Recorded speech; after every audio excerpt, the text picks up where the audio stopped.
Ya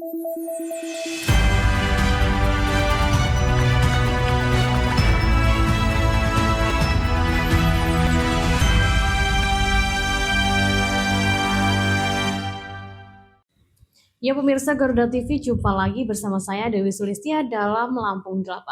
Sejumlah informasi telah kami rangkai dan siap kami sajikan untuk Anda. Inilah Lampung 8 selengkapnya.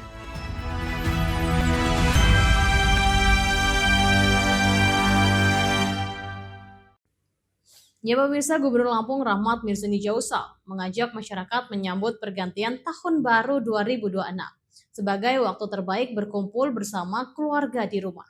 Gubernur juga menegaskan kembali himbauan agar tidak menyalakan kembang api atau petasan dan sejenisnya pada perayaan Tahun Baru 2026.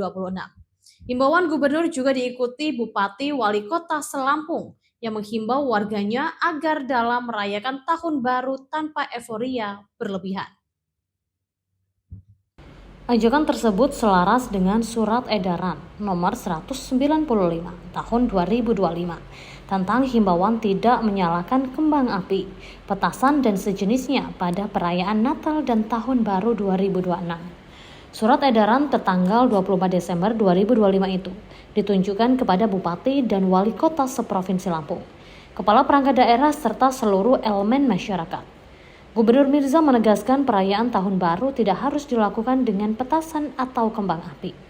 Menurutnya kebersamaan dengan keluarga di rumah jauh lebih bermakna dan aman. Gubernur Mirza menjelaskan himbauan tersebut juga merupakan wujud empati dan solidaritas pemerintah Provinsi Lampung terhadap masyarakat di sejumlah daerah yang saat ini tengah menghadapi bencana alam, seperti banjir dan tanah longsor di Provinsi Aceh, Sumatera Utara, dan Sumatera Barat. Selain aspek kemanusiaan, Gubernur Mirza mengingatkan bahwa penggunaan petasan dan kembang api beresiko menimbulkan gangguan keamanan, kecelakaan hingga kebakaran, terutama di tengah kondisi cuaca ekstrim yang masih berpotensi terjadi. Gubernur juga menghimbau masyarakat yang merencanakan perjalanan libur akhir tahun agar lebih berhati-hati dan mengutamakan keselamatan. Melalui SE 195 tahun 2025, Pemerintah Provinsi Lampung meminta pemerintah kabupaten dan kota untuk aktif mensosialisasikan himbauan tersebut kepada masyarakat, tokoh agama, tokoh masyarakat, serta pelaku usaha. Aparat keamanan juga diminta mengambil langkah-langkah preventif dalam preemptif guna menjaga situasi tetap aman dan kondusif. Menggunakan petasan dan lain, saya juga mengimbau seandainya tidak ada hal yang urgent, ya lebih baik kita melaksanakan tahun baru dalam lingkungan bersama keluarga tercinta di rumah masing-masing. Oke? Imbauan senada juga disampaikan Bupati Lampung Barat Porosil Mapsus yang menghimbau seluruh masyarakat untuk merayakan tahun 2026 dengan penuh kesederhanaan dan keprihatinan, tanpa euforia berlebihan yang berpotensi menimbulkan kebisingan maupun pemborosan. Himbauan tersebut disampaikan Porosil saat memberikan sambutan pada pelantikan dan pengambilan sumpah PPPK paruh waktu di halaman kantor Bupati Lampung Barat pada Senin 29 Desember 2025. Porosil menegaskan ajakan tersebut tidak hanya ditunjukkan kepada para PPPK yang baru dilantik, melainkan kepada seluruh lapisan masyarakat Lampung Barat. Menurutnya momen pergantian tahun seharusnya dimaknai dengan refleksi diri dan rasa empati berlebih. Saat ini sebagai wilayah di Sumatera Tengah dilanda musibah. Dari Bandar Lampung, Tim Liputan Garuda TV melaporkan. Ya pemirsa, pemerintah Provinsi Lampung menduduki peringkat ke-7 nasional untuk penilaian monitoring, controlling, surveillance for prevention. Penilaian tersebut dilakukan oleh Komisi Pemberantasan Korupsi Republik Indonesia untuk mengukur efektivitas upaya pencegahan korupsi di pemerintah daerah.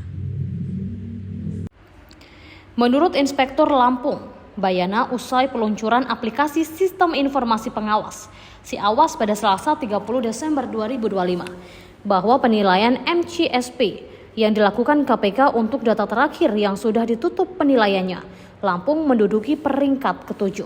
Selain itu dari hasil penilaian MCSP, seluruh kabupaten kota seprovinsi Lampung masuk zona hijau. Lampung sementara satu-satunya provinsi dengan seluruh kabupaten kota mencapai nilai hijau semua. Meski demikian, menurut Bayana, Provinsi Lampung sempat menempati peringkat pertama dalam penilaian MCSP selama 1 bulan. Turunnya penilaian MCSP dikarenakan pengadaan barang dan jasa yang merupakan penyumbang nilai tinggi dengan 24% dibandingkan dengan 7 area intervensi lainnya. Jadi ada kelalaian yang dilakukan oleh beberapa perangkat daerah. Dia mengungkapkan kelalaian itu justru memberikan kontribusi yang negatif, seperti surat keputusan penetapan proyek strategis yang harusnya dilakukan bulan Maret tapi dibuat di bulan Mei. Kemudian pelaksanaan proyek strategis juga mengalami keterlambatan. Menurut Bayana, meski begitu keterlambatan tersebut masih masuk jangka waktu yang aman, tapi oleh si penilai diharapkan bulan 11 pekerjaan fix sudah selesai. Sementara Lampung ada yang pertengahan Desember baru selesai. Karena itu Bayana berharap melalui aplikasi Si Awas akan meningkatkan OPD untuk menyelesaikan dokumen administrasi sesegera mungkin. Dari Bandar Lampung, Tim Liputan Garuda TV melaporkan. Ya, selanjutnya pemirsa, hujan deras yang mengguyur kota Bandar Lampung menyebabkan atap baja ringan sebuah bengkel di kawasan Wai Halim roboh pada Selasa 30 Desember 2025 sore hari. Beruntung dalam peristiwa ini tidak menimbulkan korban jiwa. Hujan deras disertai angin yang mengguyur kota Bandar Lampung menyebabkan atap baja ringan sebuah bengkel di kawasan Wai Halim roboh pada Selasa 30 Desember 2025 sore. Beruntung dalam peristiwa ini tidak menimbulkan korban jiwa. Pemilik bengkel Rahmat mengatakan robohnya atap diduga karena konstruksi baja ringan tidak mampu menahan beban yang berlebih. Menurutnya terdapat banyak tumpukan sampah berupa daun-daun kering di atas atap yang terbawa dari pepohonan sekitar. Dirinya menambahkan di sekitar lokasi bengkel memang terdapat banyak pohon besar yang berpotensi menimbulkan resiko serupa jika tidak dilakukan perawatan rutin. Akibat kejadian tersebut, aktivitas bengkel sempat terganggu. Rahmat menghimbau masyarakat dan pemilik bangunan untuk lebih waspada, terutama saat musim hujan, dengan rutin membersihkan atap dan memangkas pohon demi mencegah kejadian serupa.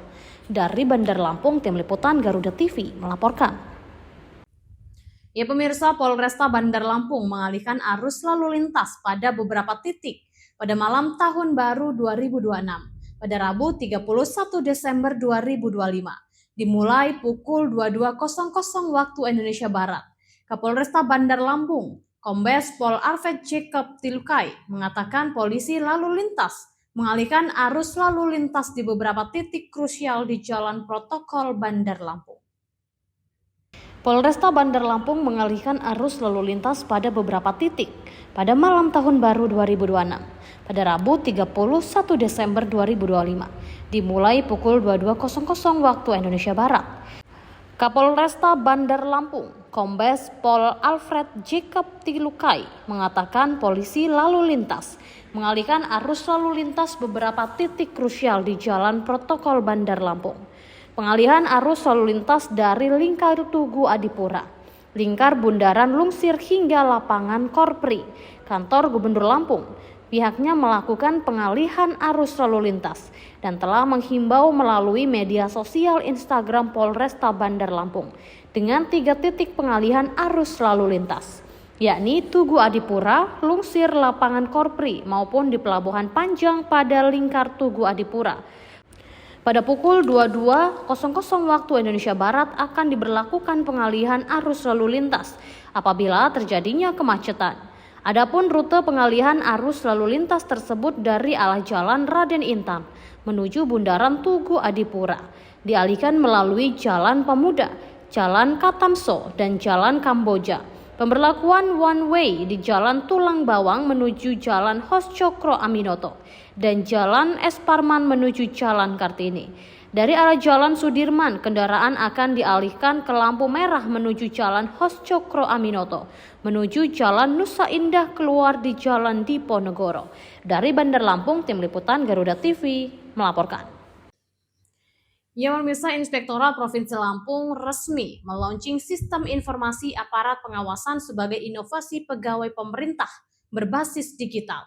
Acara digelar di Balai Keraton Lantai 3, Komplek Kantor Gubernur Lampung pada Selasa 30 Desember 2025. Dihadiri langsung Wakil Gubernur Lampung Jihan Nurlela dan Sekretaris Daerah Provinsi Lampung, Marindo Kurniawan.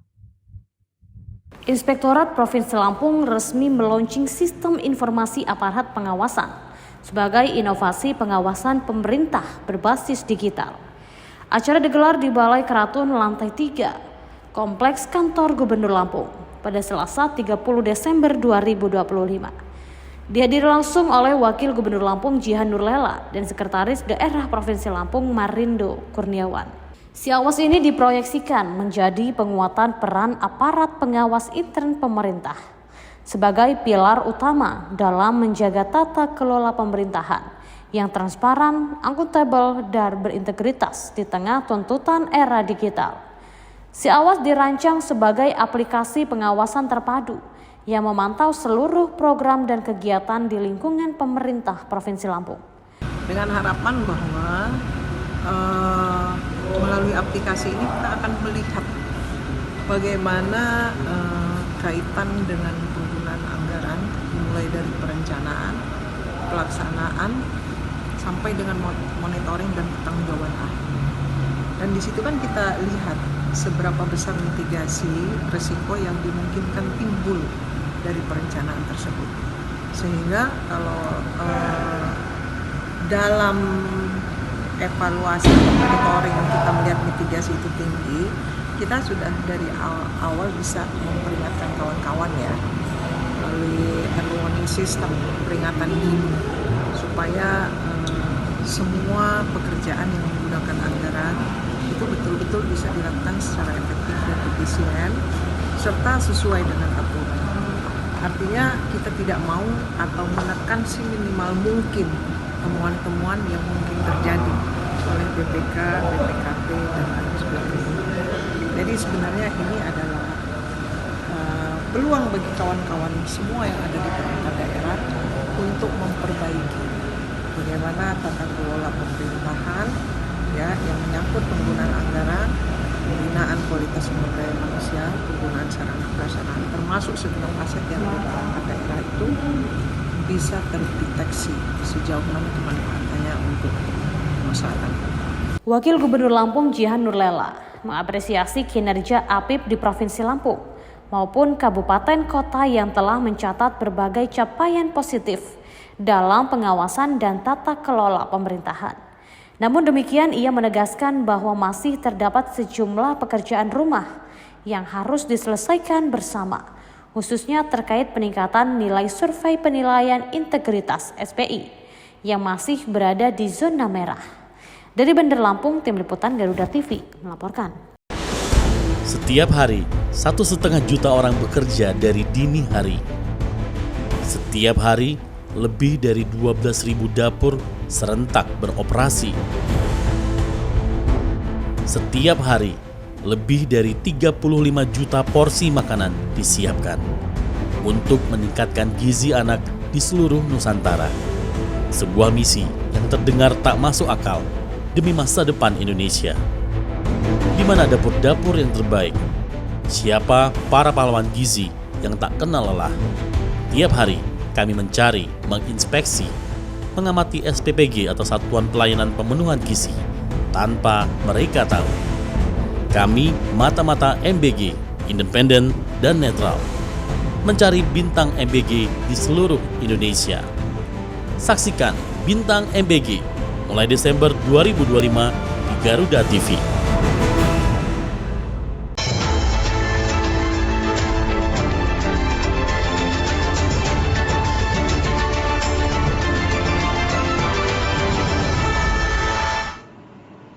Ya pemirsa, Wakil Gubernur Lampung Jihan Nurlela meninjau pelaksanaan cek kesehatan gratis yang digelar untuk komunitas pedagang besar farmasi di PT Evensal Putra Mega Trading Bandar Lampung pada Selasa 30 Desember 2025. Kegiatan ini juga dirangkaikan dengan dialog bersama para pelaku usaha farmasi.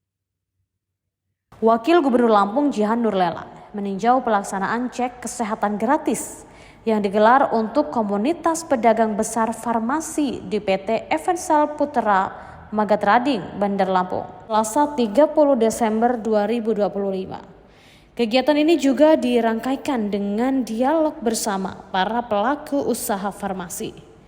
CKG menyediakan layanan pemeriksaan kesehatan dasar, mulai dari pemeriksaan darah, kesehatan gigi dan mulut, pemeriksaan mata hingga screening kesehatan jiwa. Program ini diikuti para pekerja komunitas PBF yang berlokasi di kawasan Tembesu, Campang Raya, Bandar Lampung. Program CKG merupakan bagian dari program Hasil Terbaik Cepat (PHTC) dalam misi Presiden Republik Indonesia Prabowo Subianto. Di Lampung, pelaksanaan CKG HUT telah dimulai sejak 10 Februari 2025. Sementara CKG anak sekolah berjalan sejak Juli 2025. Sebanyak 366 peserta dari 13 perusahaan pedagang besar farmasi mengikuti pemeriksaan kesehatan usai peninjauan. Wagub Jihan berdialog dengan para pelaku usaha farmasi. Dirinya menegaskan pentingnya menjaga keberlanjutan program CKG melalui kolaborasi pemerintah pusat dan daerah. Menurutnya, perhatian terhadap kesehatan bukan hanya diperlukan bagi masyarakat umum, tetapi juga bagi pelaku usaha di tengah kerja di sektor kesehatan. Dari Bandar Lampung, Tim Liputan Garuda TV melaporkan. Ya pemirsa, Wali Kota Bandar Lampung Eva Duyana resmi dikukuhkan sebagai Ibunda Guru masa bakti 2025 hingga 2030. Pengukuhan dilakukan oleh Sekretaris PGRI Provinsi Lampung Sakijo di Aula Sumergo pada Selasa 30 Desember 2025. Setelah dikukuhkan, orang nomor 1 di kota Tapis Berseri ini menjanjikan beasiswa S3 bagi kepala sekolah di kota Bandar Lampung. Wali Kota Bandar Lampung Eva Duyana resmi dikukuhkan sebagai Ibunda Guru Masa Bakti 2025-2030. Pengukuhan dilakukan di Aula Sumergo dan dilakukan langsung oleh Sekretaris PGRI Provinsi Lampung, Sakijo. Eva Duyana menegaskan komitmen pemerintah Kota Bandar Lampung untuk terus memperkuat kualitas pendidikan, khususnya melalui peningkatan kapasitas dan profesionalisme tenaga pendidik. Orang nomor 1 di Kota Bandar Lampung ini menjanjikan beasiswa bagi kepala sekolah yang dimulai pada tahun 2026 mendatang. Pemerintah Kota Bandar Lampung menyediakan 5 biaya siswa bagi 5 kepala sekolah. Menurutnya, peningkatan kompetensi guru akan berdampak langsung pada kualitas peserta didik. Peningkatan kemampuan dan profesional guru akan mendukung terciptanya anak-anak yang lebih baik dan berdaya saing. Selain itu, Pemkot Bandar Lampung juga menyiapkan program bantuan pendidikan bagi pelajar dan mahasiswa. Bantuan akan diberikan kepada 10.000 siswa SMA SMK serta 5.000 mahasiswa perguruan tinggi. Dari Bandar Lampung, Tim Liputan Garuda TV melaporkan. Ya pemirsa, sebanyak 5.824 pegawai pemerintah dengan perjanjian kerja PPK paruh waktu di lingkungan pemerintah Kota Bandar Lampung akhirnya menerima surat keputusan pengangkatan SK. Tersebut diserahkan langsung oleh Wali Kota Bandar Lampung Eva Duyana di lapangan Saburai Enggal pada Selasa 30 Desember 2025. Dari 5.824 PPK paruh waktu di lingkungan Pemkot Bandar Lampung, terdiri dari 1.075 tenaga guru, 4.325 tenaga teknis, dan 424 tenaga kesehatan. Dalam sambutannya, Wali Kota Eva Duyana berharap seluruh PPK paruh waktu yang telah menerima SK dapat bekerja dengan baik, disiplin, serta penuh tanggung jawab. Wali Kota menegaskan bahwa kesempatan ini tidak datang berulang sehingga harus dimanfaatkan sebaik mungkin. Eva juga menyampaikan bahwa kinerja PPK paruh waktu akan dievaluasi secara berkala setiap 1 tahun sekali. Hasil evaluasi tersebut akan menjadi dasar pengusulan agar PPK paruh waktu dapat diangkat menjadi PPK penuh waktu. Menyerahkan SK P3K paruh waktu sekitar 5.800 lebih. Alhamdulillah, dan Bunda juga berharap kepada teman-teman yang sudah menerima SK P3K paruh waktu ini bisa bekerja dengan baik dan lancar, ya, sesuai dengan porsinya masing-masing. Dan harapan Bunda Eva juga kepada semuanya ya Pak Didi, harapan dari pemerintah Kota Bandar Lampung, mereka bekerja dengan sungguh-sungguh. Karena kesempatan ini tidak datang berkali-kali. Dan kami pemerintah berusaha semaksimal mungkin yang terbaik untuk P3K. Ya, untuk P3K paruh waktu ini. Apalagi ASN sudah alhamdulillah. Terus tenaga kontrak P3K yang kemarin juga alhamdulillah. Sekarang P3 Kaparawaktu. Oh, ini dievaluasi setiap setahun sekali Bunda ya? Ya. Nah, kita mau ngajukan ke pusat nanti. Kalau bisa ya kita di Kaparawaktunya hilang P3K. Tapi dengan catatan apa yang diinginkan oleh pemerintah kepada mereka. Tak hanya itu, Pemkot Bandar Lampung juga berencana mengusulkan kenaikan penghasilan bagi PPK paruh waktu yang dinilai rajin dan berkinerja baik dari sebelumnya 2 juta menjadi 2,5 juta per bulannya. Dari Bandar Lampung, Tim Liputan Garuda TV melaporkan. Ya pemirsa, video pembagian makanan bergizi gratis di Kecamatan Kalianda, Lampung Selatan viral di media sosial. Menu yang dibagikan dinilai minim dan mengundang pertanyaan terkait kelayakan hingga legalitas dapur penyedia makanan. Yang sudah dimakan ya, omprengnya, nasi omprengnya. Yang sudah dibawa pulang udah masuk. Coba kita unboxing dulu apa isinya sih. Inilah video viral berdurasi 53 detik yang memperlihatkan paket makanan bergizi yang dibagikan kepada siswa sekolah dasar oleh dapur SPPG Yayasan Asofati Kalianda. Saat kemasan dibuka, isi paket justru menimbulkan tanda tanya besar. Menu yang diberikan selama 3 hari hanya terdiri dari 2 butir telur ayam, 1 buah apel, 1 buah pir, 1 roti kering, dan 2 kotak susu. Dalam narasi video tersebut, dipertanyakan kesesuaian harga dengan porsi yang diberikan. Menanggapi video viral tersebut, pihak dapur SPPG Yayasan Asofati menyebut menu yang didistribusikan sudah sesuai aturan dan komposisi gizi dari Badan Gizi Nasional.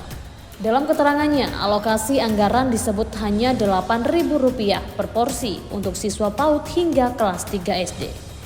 Kepala SPPG John merinci nilai harga makanan yang disebut mencapai Rp24.000 untuk 3 hari. Harga satunya itu 3.000, jadi 2 itu udah 6.000 ya. Dan untuk rotinya itu ada 1, roti itu harganya itu 3.000 dan telurnya itu 2. Harganya itu satunya 2,5 dan totalnya itu 5.000. Apel 1 harga 5.000 dan pir 1 harga 5.000. Jadi kalau di compare itu harganya 24.000. Karena 8.000 dikali 3 hari pengiriman. Jadi salah kalau tadi ngirim untuk 1 minggu itu salah. Itu untuk 3 hari kiriman. Terkait menu yang sempat viral diributkan, apakah sebetulnya memenuhi komposisi gizi yang diajarkan oleh BGN? Ya, itu sudah memenuhi sekali loh. Untuk perhitungannya sudah ada ahli gizinya di dapur dan juga saya juga ada data untuk jumlah gizinya dari semua menu. Terakhir mungkin bisa dijelaskan Bang terkait SPPG kita sendiri, apakah sudah memiliki SLHS? Kalau SLHS itu kami masih proses Bang, karena di kalian ini kan semua masih proses. Pihak terkait diminta memperketat pengawasan dapur SPPG di daerah terkait, transparansi anggaran dan pengelolaan yang diduga jadi ladang korupsi. Dari Lampung Selatan, Tim Liputan Garuda TV, Heri melaporkan. Setiap pagi, dapur MBG mulai bergerak, bukan sekedar memasak, tapi menyiapkan masa depan. Dari relawan di SPPG, makanan bergizi sampai ke anak-anak, menguatkan mereka untuk belajar dan bertumbuh. Di balik ompreng-ompreng itu, ada relawan dan warga sekitar yang ikut terbantu. Inilah kisah kepedulian yang nyata. Saksikan Bintang MBG, Sabtu 27 Desember, pukul 20.30 waktu Indonesia Barat, hanya di Garuda TV.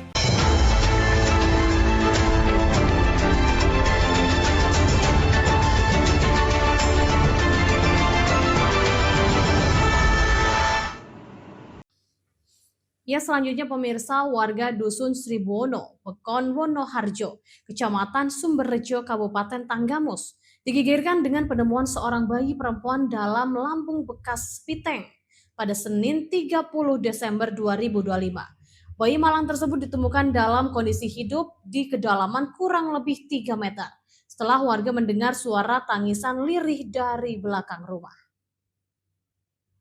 Penemuan bayi bermula saat seorang warga mendengar suara rintihan dari arah belakang rumah sekitar pukul 23.30 waktu Indonesia Barat.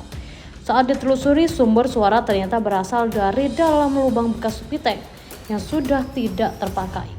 Mengetahui adanya bayi di dalam lubang, warga segera melaporkan kejadian tersebut ke pihak kepolisian dan melakukan evakuasi.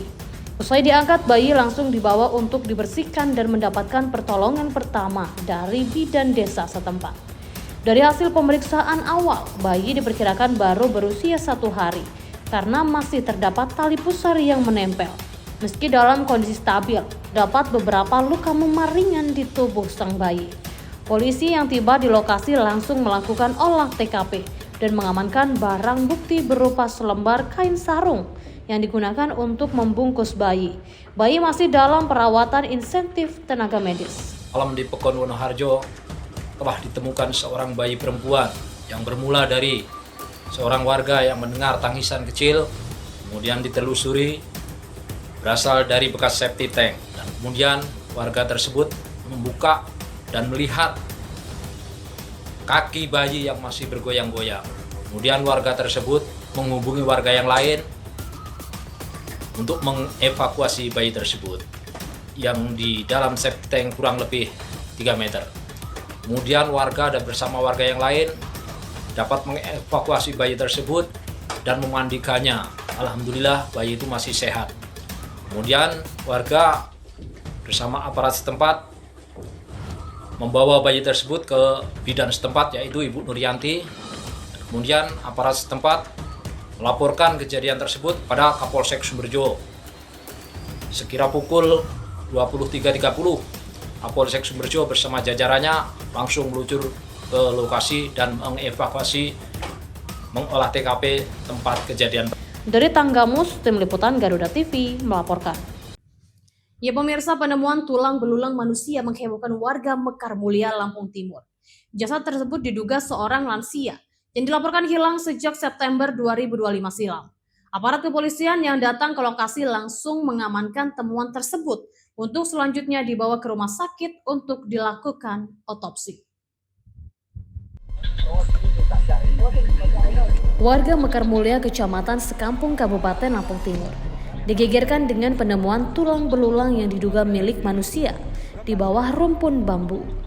Di lokasi warga tidak menemukan identitas korban, hanya mendapati sepasang pakaian yang menjadi satu-satunya petunjuk. Temuan ini pertama kali ditemukan seorang warga yang hendak mencari rumput dan melaporkannya ke pihak berwajib. Setelah mendapatkan laporan, kepolisian dibantu warga setempat langsung melakukan evakuasi sisa-sisa jasad korban. Itu loh Mas, di pokok bambu itu kan di situ beliau kan celananya tercantol di atas sana. Nah setelah itu mungkin jatuh kerangkanya setelah pembusukan lah mungkin ya, jatuh ke plastik-plastik merah itu. Jadi disitulah dievakuasinya beliau, kerangka beliau. Nah sebelumnya sudah pernah dilakukan pencarian katanya Pak? Sudah beberapa hari selang beliau dinyatakan pergi dari rumah itu. Berdasarkan hasil olah TKP, petugas tak menemukan tanda-tanda kekerasan terhadap korban. Kepolisian juga berhasil mengungkap identitas di balik kerangka tersebut. Dari keterangan sejumlah saksi, sosok misterius di balik kerangka tersebut yakni pria bernama Sade, warga Dusun 2 Desa Mekar Mulia, Kecamatan Sekampung, Lampung Timur. Itu dari wilayah Dusun 2, cuman dia kan menghilang. Sudah berapa lama sih sebetulnya, kurang lebih 45 hari. Akhirnya ketemu di Dusun 4 ini, lokasinya Dusun 4 nih. Nah terus pihak keluarga bagaimana Pak setelah adanya penemuan itu? Ya pihak keluarga ya menyadari karena itu memang keadaan kondisi udah lansia, udah pikun lah ya. Jadi yang jelas memang keadaan seperti itu ya nerima aja gitu keluarga. Namanya Pak Sadik ya, Pak Sadik itu usianya sekitar 70-an lebih, sekitar 80-an, 80 tahun usianya. Selanjutnya terhadap temuan kerangka tersebut diserahkan kepada pihak keluarga untuk dilakukan pemulasaran sebelum dikebumikan di PTPU Mekar Mulia. Dari Lampung Timur, Tim Liputan Garuda TV, Rizwan melaporkan. Ya selanjutnya pemirsa, tim SAR gabungan berhasil menemukan korban yang menabrak pembatas irigasi lalu tenggelam di saluran irigasi Desa Bumi Harjo, Kecamatan Batanghari, Kabupaten Lampung Timur pada Senin 30 Desember 2025 pagi. Korban ditemukan dalam kondisi meninggal dunia, hanya berjarak sekitar 5 meter dari titik lokasi kejadian. Peristiwa tragis bermula pada Minggu 28 Desember 2025, sekitar pukul 22.30 waktu Indonesia Barat. Korban yang diketahui bernama Novian Dwi Putra, 31 tahun, warga Banjarsari, Metro Utara, tengah mengendarai sepeda motor di Jalan Raya Batanghari. Naas korban diduga kehilangan kendali hingga menabrak pembatas irigasi. 2 orang saksi di lokasi melihat sepeda motor korban tergeletak dan adanya riak gelombang air di saluran irigasi yang memperkuat dugaan bahwa korban terjatuh ke dalam aliran air. Pada pukul 8.10 tim tiba di lokasi kejadian, kemudian melakukan briefing dengan unsur SAR yang di lapangan menjadi 2 seru. Seru 1 melakukan penyisiran dari LKP sampai dengan pintu air, seru 2 dari pintu air menuju hilir.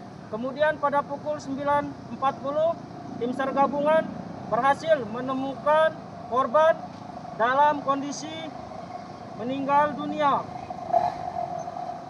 dan mengevakuasi korban kemudian dibawa ke rumah duka. Untuk data korban, nama Novian Dwi Putra, usia 31 tahun. Setelah dievakuasi, jenazah korban langsung diserahkan kepada pihak keluarga untuk proses pemakaman. Dari Lampung Timur, Tim Liputan Garuda TV melaporkan. Ya, demikian pemirsa, informasi tadi sekaligus mengakhiri perjumpaan kita pada hari ini.